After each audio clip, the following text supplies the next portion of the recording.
In the dusty streets of a large city lived a beggar, procuring alms and rice daily from passerby. एक बड़े शहर की धूल भरी गलियों में एक भिखारी रहता था जो राहगीरों से रोजाना भिक्षा और चावल मांगता था. Most of the days he was unable to gain enough food for a meal and enough coppers to buy some firewood to cook and keep him warm. अधिकांश दिनों में वो खाने के लिए पर्याप्त भोजन नहीं जुटा पाता था और ना ही इतना पैसा कमा पाता था कि खाना पकाने और खुद को गर्म रखने के लिए लकड़ी खरीद पाए. At night he slept under the sky with only a rag to cover him. His life was difficult, but he had grown used to it over the many years. रात में वो आसमान के नीचे सोता था और केवल एक चीथड़ा ओढ़ता था. उसका जीवन कठिन था, लेकिन कई वर्षों में उसे इसकी आदत हो गई थी. One day, the beggar heard the news that the emperor was coming to town for a rare visit. एक दिन भिखारी ने खबर सुनी कि सम्राट एक दुर्लभ यात्रा के लिए शहर में आ रहे हैं. I am sure the generous emperor will see the state I am in and grant a generous gift. मुझे यकीन है कि उदार सम्राट मेरी हालत देखेंगे और एक उदार उपहार देंगे. The richest of all men will bestow some sympathy and relief on me in a manner that would undoubtedly surpass the paltry givings of the regular citizens, he thought. उसने सोचा, सबसे अमीर आदमी मुझे इस तरह से सहानुभूति और राहत देगा कि ये निश्चित रूप से आम नागरिकों के मामूली दान से बढ़कर होगा. He made plans to seat himself along the route the emperor will be traversing so that the emperor do not miss to notice the beggar's misery. उसने सम्राट के मार्ग पर बैठने की योजना बनाई ताकि सम्राट को भिखारी की दुर्दशा का जरूर पता चले. He gathered all his belongings and set his spot on the street before the procession. उसने जुलूस से एक रात पहले अपना सारा सामान समेटा और सड़क पर अपना स्थान बना लिया. The royal caravan finally approached and stopped right in front of him around the midday. शाही कारवां आखिरकार दोपहर के समय उसके सामने आकर रुका. While the beggar had expected no more than a little gift to support his life on the streets from the emperor's servants. भिखारी को सम्राट के सेवकों से सड़कों पर अपना जीवन चलाने के लिए एक छोटे से उपहार से ज्यादा की उम्मीद नहीं थी. He was speechless when the cavalcade halted beside him and the great ruler himself emerged in front of him. वो अवाक रह गया जब काफिला उसके पास रुका और महान शासक स्वयं उसके सामने प्रकट हुए.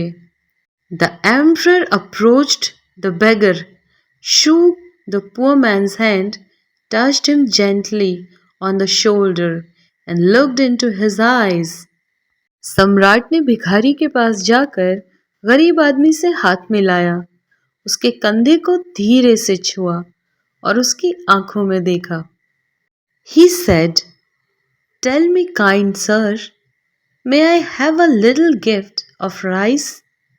उन्होंने कहा, मुझे बताइए दयालु महोदय, क्या मुझे चावल का एक छोटा सा उपहार मिल सकता है? For a moment, the beggar didn't understand what the emperor had just said. एक पल के लिए भिखारी को समझ में नहीं आया कि सम्राट ने अभी क्या कहा है. The emperor motioned to his bowl with some rice, urging him on. सम्राट ने चावल से भरे अपने कटोरे की ओर इशारा करते हुए उसे आगे बढ़ने के लिए कहा. Can you please spare some grains of rice? The powerful man insisted.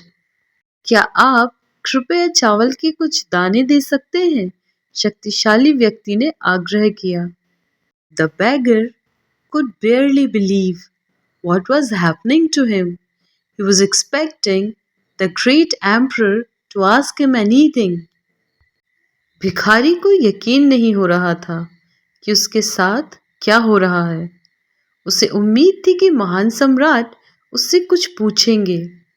He had only a handful of grains to his name, but he was being besieged by he who had everything.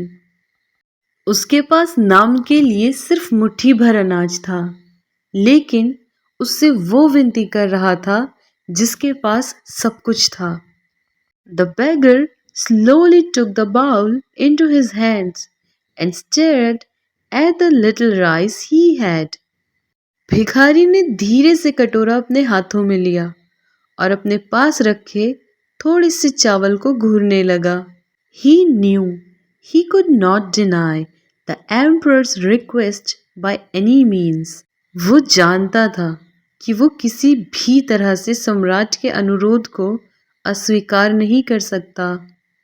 He was barely able to hide his indignation, but he reluctantly counted out 5 grains of rice and dropped them into the hands of the emperor.